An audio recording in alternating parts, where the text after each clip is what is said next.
तेहि फल कर फल दरस तुम्हारा, सहित प्रयाग सुभाग हमारा। भरत धन्य तुम जस जग जयऊ, कहियस प्रेम मगन मुनि भयऊ। सीता लक्ष्मण सहित श्री राम दर्शन रूप उस महान फल का परम फल यह तुम्हारा दर्शन है।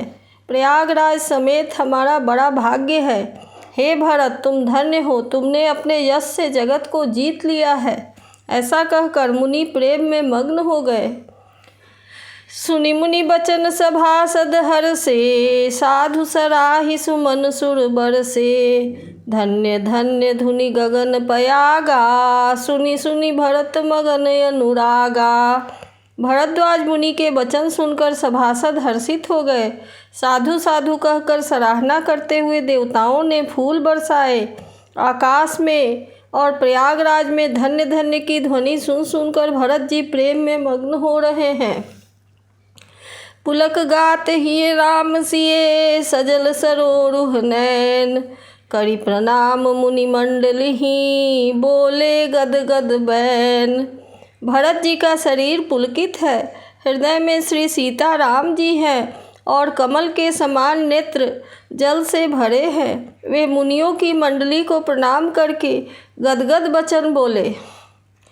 मुनि समाज अरु तीरथ राजू, साचिहु शपथ अघाई काजू। एहि थल जौ किछु कहिए बनाई, एहि समय अधिक न अघ अधमाई। मुनियों का समाज है और फिर तीर्थराज है। यहाँ सच्ची सौगंध खाने में भी भरपूर हानि होती है। इस स्थान में यदि कुछ बनाकर कहा जाए तो इसके समान कोई बड़ा पाप और नीचता नहीं होगी। तुम सर्वज्ञ कहूँ सति भाऊ, उर अंतरजामी रघुराऊ। मोहिन मात कर तब कर सोचू, नहीं दुख जिए जग जानी ही पोचू। मैं सच्चे भाव से कहता हूँ, आप सर्वज्ञ हैं और श्री रघुनाथ जी हृदय के भीतर की जानने वाले हैं।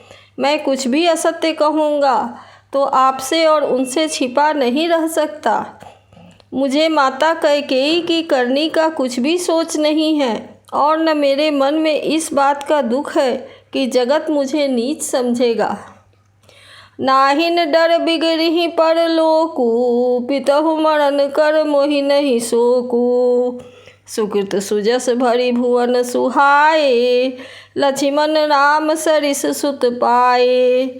न यही डर है कि मेरा परलोक बिगड़ जाएगा और न पिताजी के मरने का ही मुझे शोक है, क्योंकि उनका सुंदर पुण्य और सुयश विश्व भर में सुशोभित है। उन्होंने श्री राम लक्ष्मण सरीखे पुत्र पाए। राम बिरह तजि तनु छन भंगु, भूप सोच कर कवन प्रसंगु। राम लखन सिय बिनु पग पनहि, करि मुनि बेश फिरहि बन बनहि। फिर जिन्होंने श्री रामचंद्र जी के विरह में अपने क्षणभंगुर शरीर को त्याग दिया, ऐसे राजा के लिए सोच करने का कौन प्रसंग है। सोच इसी बात का है कि श्री राम जी, लक्ष्मण जी और सीता जी पैरों में बिना जूती के मुनियों का वेश बनाए वन वन में फिरते हैं। अजिन बसन फल यसन मही, शयन दासी कुशपात। बसी तरु तर नित सहत हिम, आतप बरसा बात। वे बलकल वस्त्र पहनते हैं, फलों का भोजन करते हैं, पृथ्वी पर कुश और पत्ते बिछाकर सोते हैं और वृक्षों के नीचे निवास करके नित्य सर्दी गर्मी वर्षा और हवा सहते हैं। एहि दुख दाह दहई दिन छाती, भूख न बासर नींद न राती। एहि कुरोग कर औषध नाही, शोधेउ सकल विश्व मन माही। इस दुख की जलन से निरंतर मेरी छाती जलती रहती है। मुझे न दिन में भूख लगती है न रात को नींद आती है। मैंने मन ही मन समस्त विश्व को खोज डाला, पर इस कुरोग की औषध कहीं नहीं है। मातु को मत बढ़ई अघमूला, तेहि हमार हित कीन्ह बसूला। कलिकु काठ कर कीन्ह कुजंत्रु, गाड़ी अवधि पढ़ी कठिन कुमंत्रु। माता का बुरा विचार पापों का मूल बढ़ई है। उसने हमारे हित का वसूला बनाया, उससे कलह रूपी कुकाठ का कुयंत्र बनाया और 14 वर्ष की अवधि रूपी कठिन कुमंत्र पढ़कर उस यंत्र को गाड़ दिया। यहाँ माता का कुविचार बढ़ई है, भरत को राज्य वसूला है और राम का वनवास कुयंत्र है और 14 वर्ष की अवधि कुमंत्र है। मोहि लगी यह कुठाटु नहीं ठाटा, घाले सी सब जग 12 बाटा। मिटई कुजोग राम फिर आए, बसई अवध नहीं आन उपाए। मेरे लिए उसने यह सारा बुरा साज रचा और सारे जगत को 12 बाट छिन्न भिन्न करके नष्ट कर डाला। यह कुयोग श्री रामचंद्र जी के लौट आने पर ही मिट सकता है और तभी अयोध्या बस सकती है, दूसरे किसी उपाय से नहीं। भरत बचन सुनि मुनि सुख पाई, सबहि कीन्ह बहु भांति बड़ाई। तात करहु जनि सोच विशेषी, सब दुख मिटिहि राम पग देखी। भरत जी के वचन सुनकर मुनि ने सुख पाया और सभी ने उनकी बहुत प्रकार से बड़ाई की। मुनि ने कहा, हे तात, अधिक सोच मत करो, श्री रामचंद्र जी के चरणों का दर्शन करते ही सारा दुख मिट जाएगा। करी प्रबोध मुनि बर कहेऊ, अतिथि प्रेम पिए हो। कंद मूल फल फूल हम देहि लेहु करी छोहु। इस प्रकार मुनि श्रेष्ठ भरद्वाज जी ने उनका समाधान करके कहा, अब आप लोग हमारे प्रेम प्रिय अतिथि बनिए और कृपा करके कंद मूल फल जो कुछ हम दे स्वीकार कीजिए।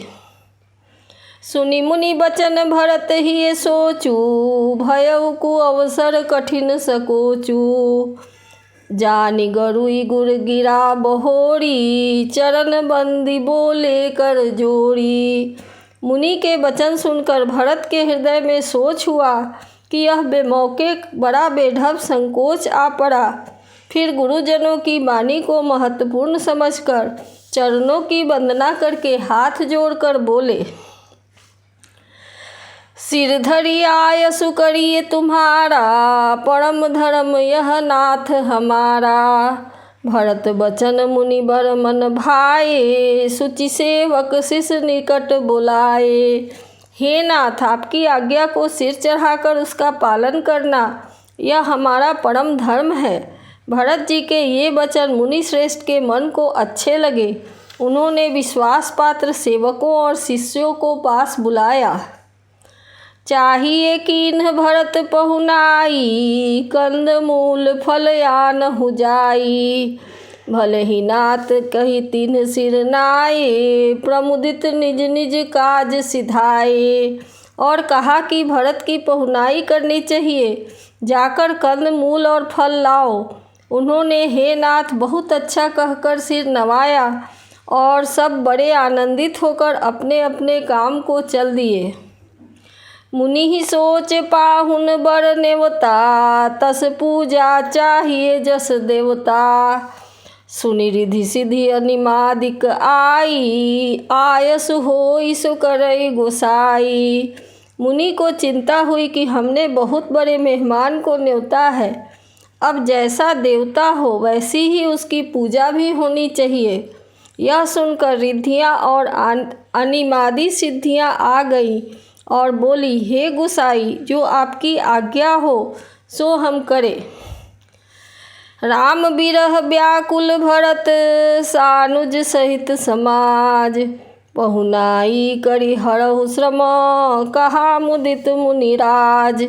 मुनिराज ने प्रसन्न होकर कहा, छोटे भाई शत्रुघ्न और समाज सहित भरत जी श्री रामचंद्र जी के विरह में व्याकुल हैं। उनकी आतिथ्य सत्कार करके इनके श्रम को दूर करो। रिधि सिद्धि सिर धरि मुनि बर बानी, बर भागिनिया पुहि अनुमानी। कहीं परस पर सिद्धि समुदायी, अतुलित अतिथि राम लघु भाई। रिद्धि सिद्धि ने मुनिराज की आज्ञा को सिर चढ़ाकर अपने को बड़भागिनी समझा। सब सिद्धियां आपस में कहने लगी, श्री रामचंद्र जी के छोटे भाई भरत ऐसे अतिथि हैं जिनकी तुलना में कोई नहीं आ सकता।